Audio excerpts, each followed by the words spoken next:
Hello everyone, and welcome back to the San Francisco 49er franchise on the Football Freak Sports Network. I'm your host, Husker Eurocat, and it's time once again for more Madden football. Last week we finished up the preseason with a sound thumping of the Atlanta Falcons in front of their hometown crowd in Mercedes-Benz Stadium, 37-6. The backup quarterback for the Falcons, Steve Hilliard, couldn't hit a pass the entire game hardly, going 3 for 24. The only real problem was that it was only preseason. While the starters were in the game, Atlanta was matching the 49ers move for move. The nice thing was that it was against the rookies and free agents trying to gain a spot on the roster. We made some really bold moves in the roster for this season and hope that it'll make a nice impact. This week we start out the regular season with division play from the get-go. We travel down the coast for the second time early in this campaign to Los Angeles to face our rivals, the Rams, in the Coliseum. The Rams have made some improvements to the O-line this season, but the defense is still as strong as it was last season. This could be a battle, and trying to move the football on this defense will be a challenge indeed. Let's find out who can get the upper hand as we prepare for the 49ers and Rams on the Football Freaks Sports Network. The Rams take the ball first, and Tavon Austin is back in his own end zone to receive the kick, and he brings it out, and he has a lane. He is gone.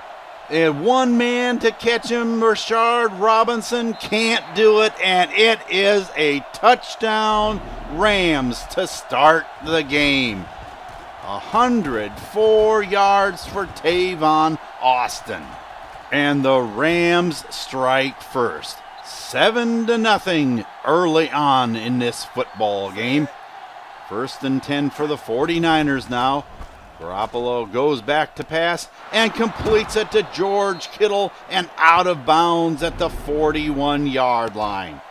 Just a simple out route and a completion, and it's a first down. Now 2nd and 9. And going over the middle to McKinnon goes Garoppolo for another first down. Just inside Ram territory, the give is to Ted Scott, and he fumbles the football. It's picked up by the defense, and the Rams have the ball, but there is a booth review. Did he actually fumble this before he hit the ground? That's what they seem to be looking at. Scott lands on his head, and that just hurts looking at it. And he drops the ball, and they call it a fumble, and the Rams retain possession there at the 41-yard line. Now Gurley goes to the right and is stopped just over the 40-yard line. 3rd and 4 now. Goff back to pass and completes it to Tavon Austin inside the 45. 2nd and 8. And the handoff is to Cooper Kupp, and he is decleated in the backfield by Malcolm Smith. 3rd and 13. And Goff gets hit by Malcolm Smith, and it falls incomplete. Johnny Hecker on for the punt, and he drops it at the 1-yard line, and it backs up, and they down the football at the 6-yard line. On 2nd and 9. Back to pass as Garoppolo runs and is sacked back at the 4. Going to give him forward progress to the 4.5, but Garoppolo in the end zone completes it to Tayshaun Jones, and he's out of bounds at the 17-yard line. McKinnon gets the call around the right side and is over the 20-yard line for a 4-yard gain. The 49ers in the eye. Garoppolo back to pass, and he gets sacked.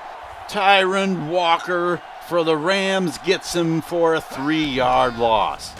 Now on 3rd and 13, the pass is knocked away. And Morgan Fox is down and has injured his knee, hobbling off the field. Now 2nd and 11 for the Rams. Gurley carries it up the middle and into 49er territory for an 8-yard pickup. And the Rams are on top after 1 quarter of play. It's now 3rd and 2. Can the Rams pick it up? Goff back to pass on 3rd and 2. And he completes it to Higbee and out of bounds. He had a lot of room to run, but just stepped out. Now on 2nd and 7, the give is to Davis up the middle.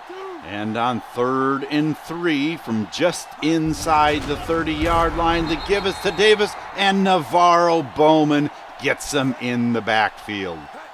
So that brings on Greg Zuerlein for a 50-yard field goal, and it's good. 10-0 Rams, 2nd and 10 for the 49ers.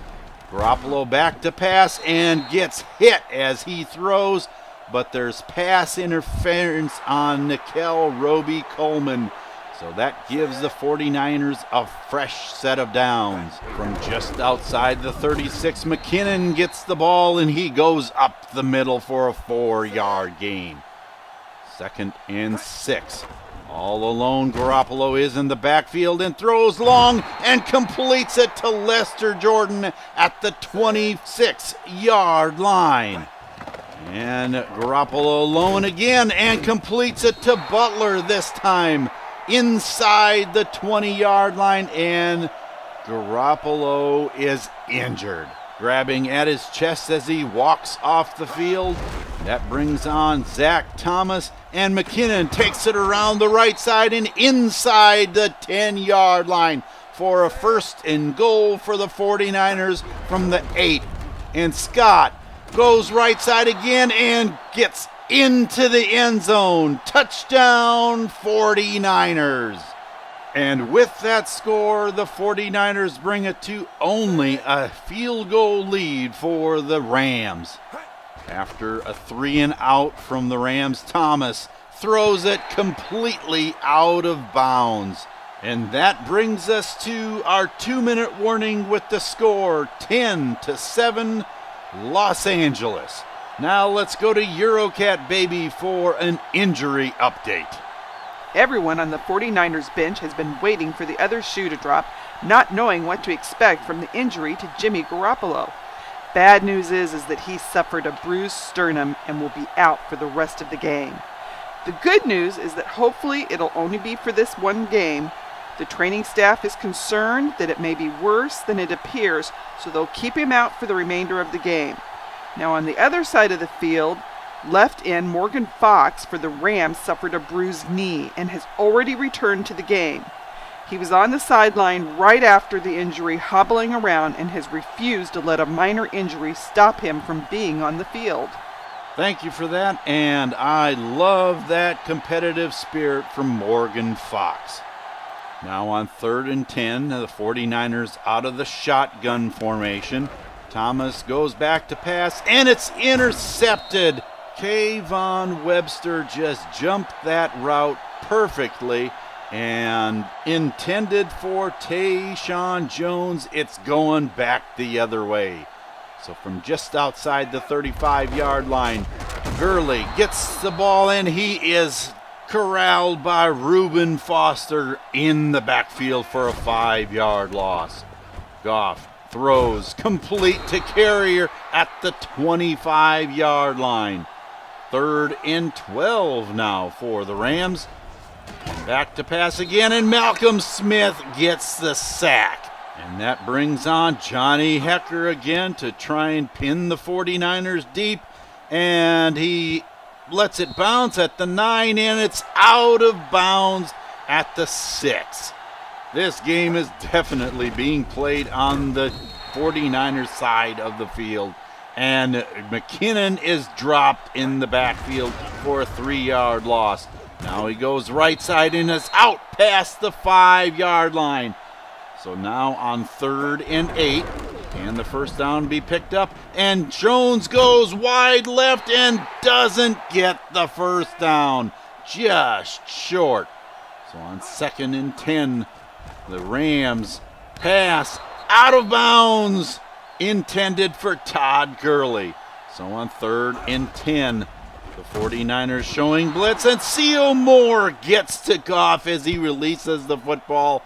That brings on Johnny Hecker, and he's inside the 5. Oh my goodness, he drops it dead inside the 10, and it's 49er football at the 8. McKinnon gets the football and is up the middle for first down at the 19-yard line.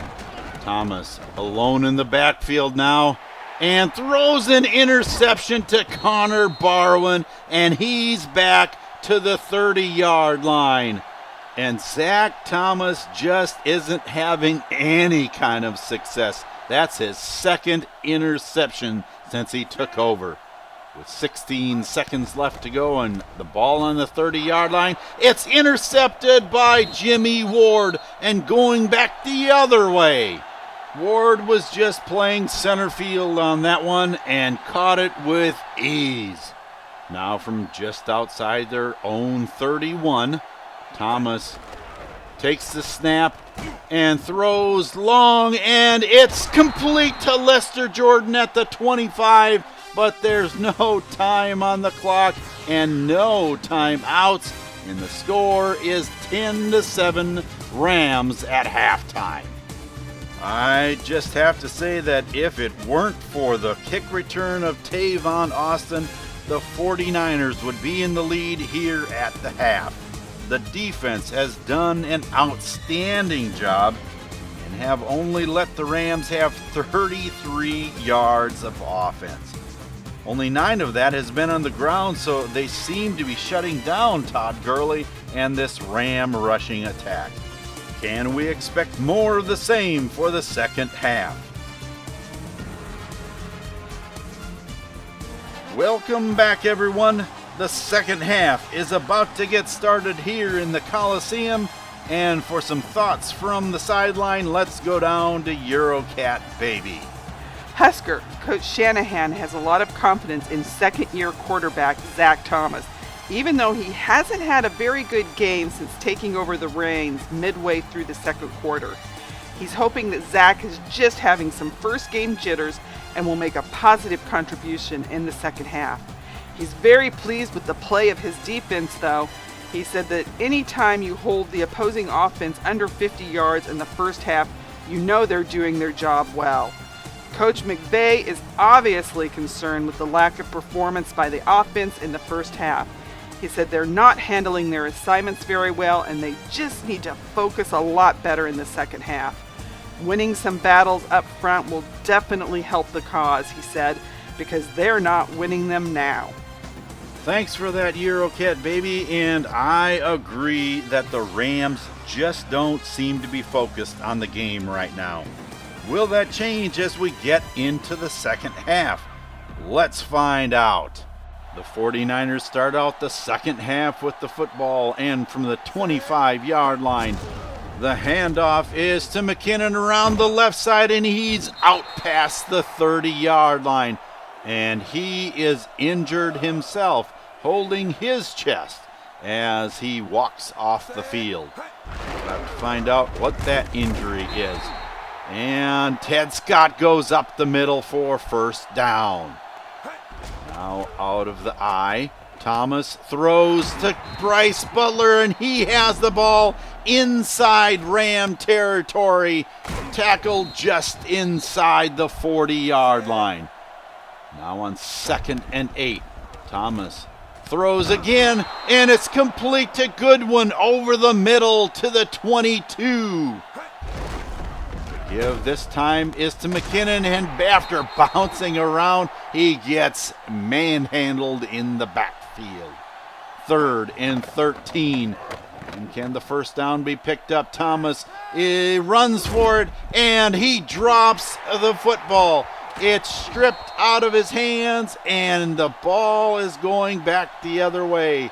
Tyron Walker picks up the football, and you can see Thomas makes the tackle, but it's a little too late. 1st and 10 for the Rams at their own 19-yard line, and Gurley breaks the tackle of Prince Amukamara and is out for the first down. Now, Davis gets the handoff, and he gets a 4-yard gain. 2nd and 6. Davis alone in the backfield, and he gets crunched. Charles Tapper with the stop. 3rd and 10. Goff wants to throw and does to Tavon Austin for the first down. Now at the 43-yard line, Watkins makes the grab for a 6-yard gain. 2nd and 4 out of the I formation. Gurley straight forward, and he has the first down. So after 3 quarters of play, your score is still 10-7 Rams. This is a tight one, folks. And from the 45-yard line, and Ward showing blitz, Davis is stopped at the line of scrimmage. 2nd and 10 out of the I formation. Gurley goes forward up the left hash marks for a 5-yard gain. 3rd down now. And can the Rams pick it up? Davis, with tough running, picks up the first down. And from just inside the 35-yard line, Goff throws complete to Tavon Austin for the first down at the 23-yard line. Goff can't find an open man, decides to run, and he is stopped in the backfield by Malcolm Smith. A 5-yard loss that takes him back outside the 28-yard line. So on 3rd and 15, Gurley takes it up the left hash mark and doesn't even get close. 39-yard field goal by Greg Zuerlein is up and good, and it is 13-7 Rams. And Brian Hoyer is now in at quarterback for the 49ers. McKinnon goes left side, and he is out to midfield. There is no quit in him, and he must be okay from his injury. And then he gets taken down in the backfield for a 4-yard loss. 2nd and 14. Hoyer throws long, and it's complete to Kenny Bell inside the 20-yard line for a red zone visit for the 49ers. And McKinnon takes it left side and is untouched into the end zone for a 49ers score, and that puts them on top 14-13. Now from the 25-yard line, Gurley gets the ball and is to the 29 for a 4-yard gain. 2nd down out of the shotgun, and Gurley gets it again for a first down out past the 35, which brings us to our 2-minute warning with your 49ers on top 14-13.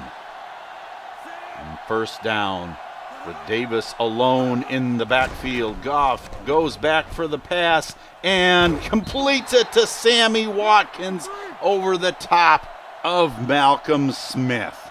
The Rams now in the hurry-up offense on 2nd down, and Goff back to pass and completes it. Josh Reynolds grabs that one for another first down to the 41-yard line of the 49ers. And Goff back to pass, throws to the end zone, and it's caught. Oh, one-handed grab by Sammy Watkins over the top of Prince Amukamara, and the Rams take the lead. And on a 2-point conversion, Goff wants to throw and finds Cooper Kupp in the end zone. 21-14 Rams. And out of the shotgun, Hoyer throws complete to Kenny Bell outside of the 45. There's pass interference on Alec Ogletree, but that will be declined. So it's 1st and 10. Hoyer back to pass and gets sacked. Michael Brockers dumps him for a 5-yard loss. Hoyer back to pass again and completes it to McKinnon over the 50-yard line and into Ram territory. 3rd and 5 with 40 seconds left to go, and Hoyer throws it over the top of Kenny Bell. 4th down, 5 yards to go. Is this it? Hoyer throws long, and George Kittle makes the catch inside the 25-yard line. Now on 3rd and 10. Hoyer is back to pass again and completes it inside the 10 for 1st down to Marquise Goodwin. 1st and goal from just inside the 6, and Bell. Just a simple in and out move by Kenny Bell, and it's game over. Hoyer with the perfect pass, and the 49ers are celebrating on the sideline. And they should be, bringing it back to tie the game with only 17 seconds left. And Gurley in the backfield runs it up the middle for 1st down outside the 35. The 35 and a half. 13 seconds left to go. Goff throws long, and Tavon Austin is behind the defense, and he sets a touchdown. Rams. Oh my goodness. The Hail Mary pass works to perfection because the 49er defense was in the prevent all the way, and it's a touchdown for the Rams. And with only 3 seconds left, can Hoyer hurl a throw to the end zone, and he's sacked. Oh my goodness. What a way to end the game. 28-21 Rams. Just when you think you're going into overtime, oh, what a heartbreaker. Losing the opener, I'm sure, is not what the 49ers had in mind, especially losing on a play like that at the end. I just don't understand how you can let the offense get behind you like that. I thought we were headed for overtime for sure in this one. All the game stats tell me that the 49ers should have won this game, aside from the turnover margin. I guess that's where the problem lies. 2 lost fumbles and 2 interceptions equal the Rams were still in this to the end. If Jimmy could have stayed healthy, he may have been able to have a good game. He had one of the higher pass percentages that he's had, and if that would have continued, who knows what could have happened. Hoyer did a wonderful job after Thomas's bad performance, but it just wasn't enough. I'm kind of psyched to see more of this rushing game. I think maybe we have found something here with McKinnon in the lead, and of course, having a better line to block this season should help a lot. Speed may pay off as Kenny Bell led the way in receiving. I think it'll be really interesting to see what impact Garoppolo can have if we can keep him healthy for an entire game. The defense, outside the final 2 minutes, played an outstanding game. This same type of thing happened in the Miami game, and I hope this isn't a pattern developing. Next up for the Niners is playing back in Levi Stadium for their home opener against the Buffalo Bills. The Bills were able to come away with an overtime win in East Rutherford against the Jets and had a fairly decent day despite how close it was. They had the second best offensive output last week and look to continue that same scheme with the likes of LaShawn McCoy and now Julio Jones. They no longer have Tyrod Taylor and have an unseasoned quarterback, so that might be an area where they're vulnerable. Second-year man Nathan Peterman is going to need to show up with some skill if he's going to outwit this 49er defense. Once again, thank you for tuning in to our season opening coverage of the San Francisco 49er franchise on the Football Freak Sports Network. Please keep in mind that if you enjoyed this video, leave a like so that others can enjoy it as well. And if you would like to be notified when there is a new one, simply subscribe by clicking on my icon at the end of the video. Now that this season is underway and unfortunately with an unsavory start, I can hardly wait to see how the 49ers do at home in Levi Stadium against the Bills. So until I see you by the bay, for Eurocat Baby and the rest of the crew here, this is Husker Eurocat saying so long for now, and have a good day, everyone.